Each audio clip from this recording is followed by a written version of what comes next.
Moin Moin Freunde, was geht ab? Ich hoffe, euch geht's gut. Bevor das Video losgeht, eine kleine Werbeeinlage. Und zwar hat Holy eine neue Produktlinie auf den Markt gebracht, und zwar die Syrup Pots. Ja, das ist tatsächlich erstmal nur der Anfang. Hier sind 10 verschiedene Sorten drin und die könnt ihr ganz easy, ganz einfach zu eurem Wasser hinzumixen und ist ohne Koffein und ja, das könnt ihr einfach so genießen.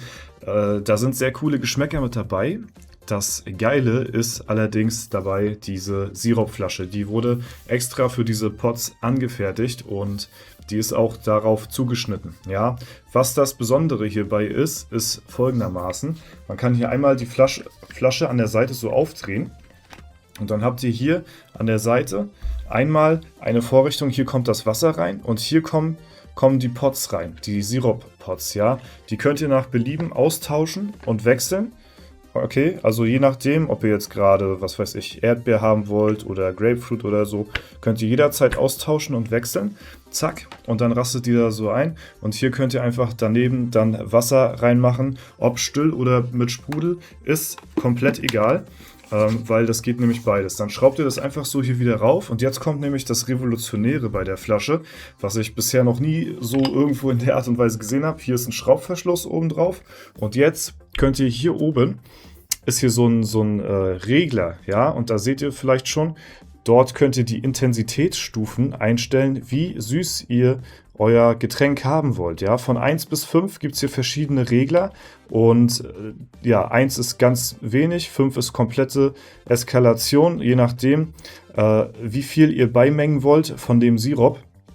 Wie süß ihr das Getränk haben wollt, könnt ihr das individuell unterwegs immer für euch so einstellen. Ja, und das ist verdammt cool, muss ich sagen. Ich wollte mich, am Anfang war ich ein bisschen skeptisch über die Flasche, aber jetzt gefällt sie mir doch wirklich sehr, sehr gut und die Sirup schmecken auch echt genial.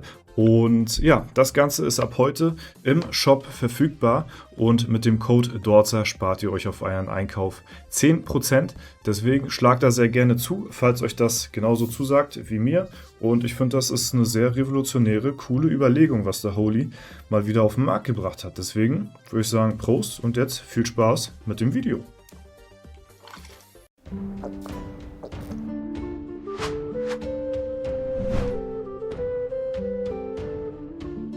Moin Moin, hallo und herzlich willkommen zu einem neuen Video hier auf meinem Kanal. Und heute gibt es hier eine Runde Shakes and Fidget.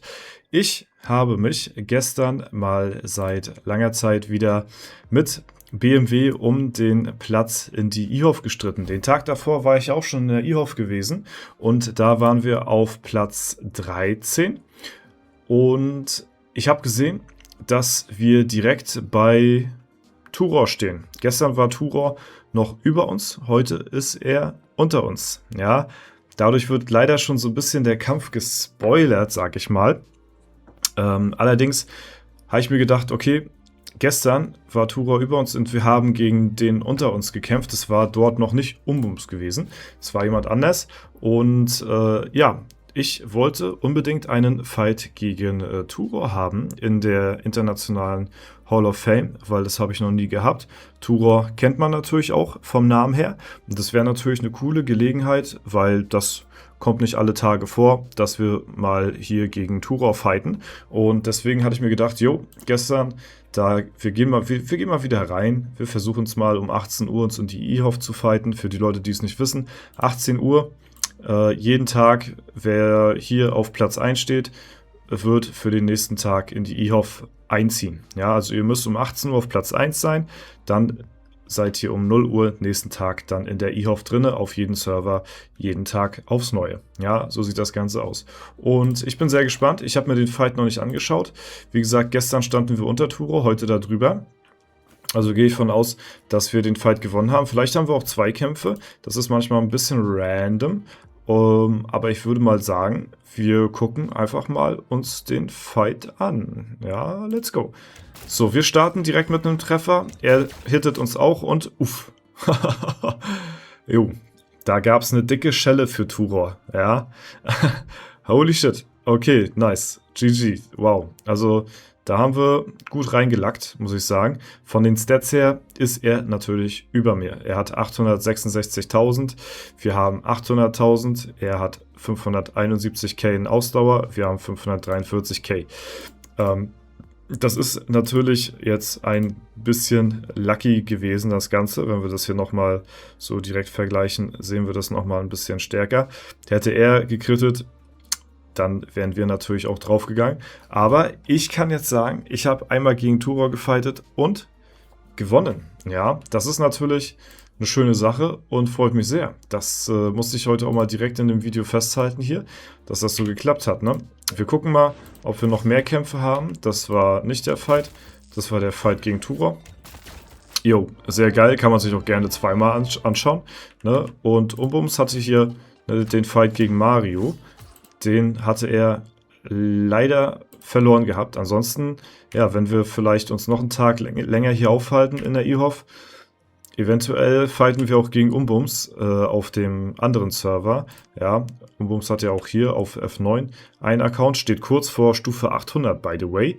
Wird hier bald der erste 800er auf F9. Das ist natürlich auch ein riesengroßer Meilenstein. Und pünktlich zu den 800 vielleicht auch die 800.000 Stärke. Wer weiß, ne? Also steht hier auch sehr, sehr kurz vor einem ganz, ganz großen Level. Und ja, wir sind ein bisschen abgesackt in der IHOF, dadurch, dass BMW wirklich unermüdlich jeden Tag weiterhin, immer noch tatsächlich, ja. Wir haben es auch schon vor Monaten und Jahren gehabt, das Thema, wirklich sich jeden Tag in die IHOF reinpilzt, obwohl er nicht der stärkste ist hier auf dem Server. Wenn wir uns das Ganze mal anschauen im Webshop, dann kann man sich hier die Statistiken von F9 einmal auslesen, hier, zack. Wenn wir hier auf fusionierte Welten gehen, dann F9 und dann mal auf die Total Stats raufgehen, zack. Dann sehen wir hier, wir sind gerade auf Platz 5 von den Total Stats hier auf dem Server und BMW ist auf der 7 und mit Abstand natürlich nicht der stärkste hier, ne? Also wenn wir jemanden von F9 als Repräsentanten nehmen hätten sollen, dann ist es Uran oder Umbums oder so. Ne? Die beiden vertreten uns gut. Wenn die in der IHOF hier drin sind, dann stehen wir auch weiter oben auf jeden Fall. Problem ist nur, dass BMW um 18 Uhr immer Platz 1 sniped und den anderen das eigentlich relativ scheißegal ist. Deswegen, jo, kommt es halt eben zustande, dass er immer jeden Tag pünktlich um 18 Uhr auf der 1 steht. Ist halt einfach so das Ding, obwohl er nicht der Stärkste ist und zieht dann halt in die IHOF ein. Und ja, das zieht natürlich den Rang runter, weil andere Leute auf anderen Servern natürlich deutlich stärker sind. Ne? Und deswegen kommt das halt zustande, dass wir mit F9 auf Platz 14 teilweise jetzt waren.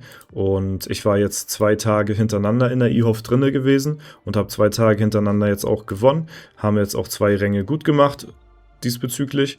Und ja, also ich werde nicht jeden Tag hier in der IHOF drinne sein. Ich gebe da nicht wirklich viel drauf. Es bringt einem ja auch effektiv nichts, hier drinnen zu stehen.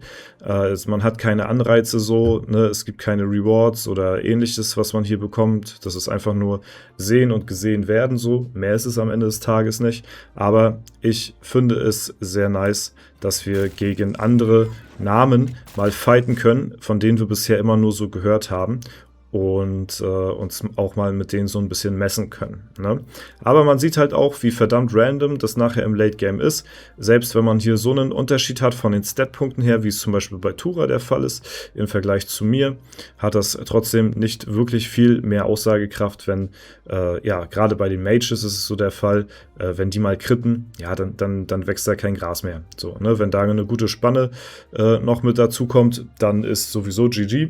Ne? Ausgeglichener sind da schon die Fights zwischen den Kriegern und den Kundschaftern, so, ne? Aber bei den Mages ist halt wirklich immer super, super random. Und ja, was cool wäre, wenn wir noch ein bisschen höher kommen würden, dass wir vielleicht auch gegen andere Leute hier spielen, ne? Gegen jemanden von den Endgegnern zum Beispiel wäre ganz cool.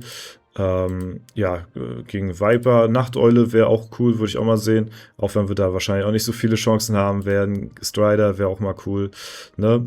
Aber die sind halt noch viel zu weit oben. Auch gegen Umbums würde ich sehr gerne mal sehen, wie es da aussieht. So, ne? Also, ja, das kann man definitiv mal machen. Und genau.